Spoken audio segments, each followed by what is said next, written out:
I want to ask, what is the most compelling piece of evidence for you Hmm. that proves Jesus' existence? I'm always curious. Yeah, I don't think it's necessarily one thing. What I'm always blown away with for the multivalent case of the Christian worldview is that when you look at the claims of Christianity and ultimately like them centering on who Jesus is, there are so many crossover, interlocking areas of inquiry and evidence. And I went to university because I had full intention of going into the police force. What? Yeah, I wanted to be a Are you serious? yeah. I wanted to be a police detective. Got out other plans and I kind of went off. Now, unbeknownst to me, historiography and detective work are not all I was that just going to say removed. that.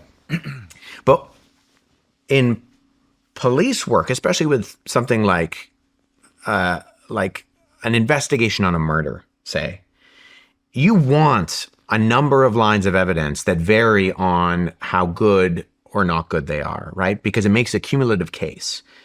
Some evidence is a lot better than other evidence, but when you put it all together, it makes that cumulative case to point to the evidence of a specific thing happening.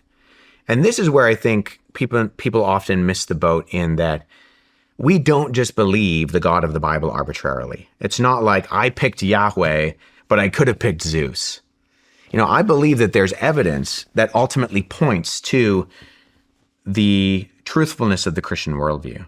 So when you have someone like Richard Gervais, who says, there are 30,000 religions out there, you really think yours is true?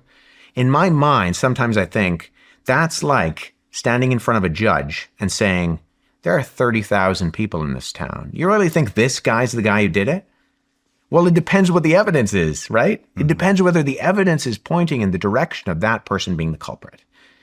And so it's not just arbitrary. We didn't just pick a random person and put him on trial. There's evidence that actually points to whether that person is guilty or not. And actually, there could be good evidence and bad evidence, and the judge could throw out some evidence as being inconsequential or weak, but it's all of that evidence together.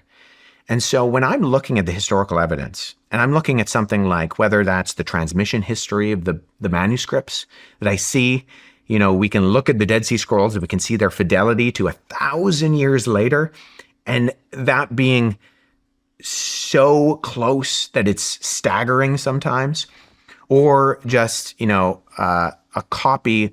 I have some like high grade photocopies, facsimiles of manuscripts that I do my academic work on. And I have a couple of like late second, early third century copies of the Gospels. And I'm looking at it. I'm reading the Greek. And when I'm sight translating it, and I look at my English Bible, I'm like, guess what? I'm translating. Like I might as well just open this up. Wow. Because the is that connectivity is just there. Now, that's not to say there aren't like differences in spelling, word order, or variances. Those do exist. But it's just like the fidelity is just so mind-blowing to me personally. And then you look at the internal evidence and you look at the fact that the names, the places, the facts, the information all tie it to the first century in Galilee of people who either they were there themselves and they're communicating this, or like the gospel author Luke says, that he's interviewing eyewitnesses. He says that at the beginning of his gospel. He's very purposeful. I wasn't there, but I'm writing these things down. I'm making an orderly account. I'm interviewing eyewitnesses so that you may know the things you are taught. And so you look at these levels of the things that we're trying to highlight with the Can I Trust the Bible series, the internal evidence, and with the names, the places, the people, and you see that and you go, wow, this is testifying to it being written in the place it's claiming to be written, in the time frame it's claiming to be written. And when we use that exact same methodology and criteria for something like the Gospel of Judas, guess what it reveals? That the names, the places, the details out it as being written in 3rd century Egypt.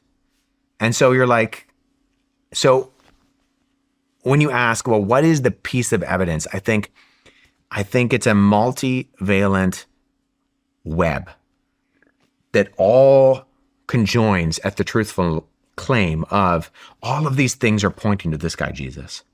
Oh, God. They're all pointing. There's prophecies in the Old Testament. There's an expectation. This guy, Jesus, he comes on the scene.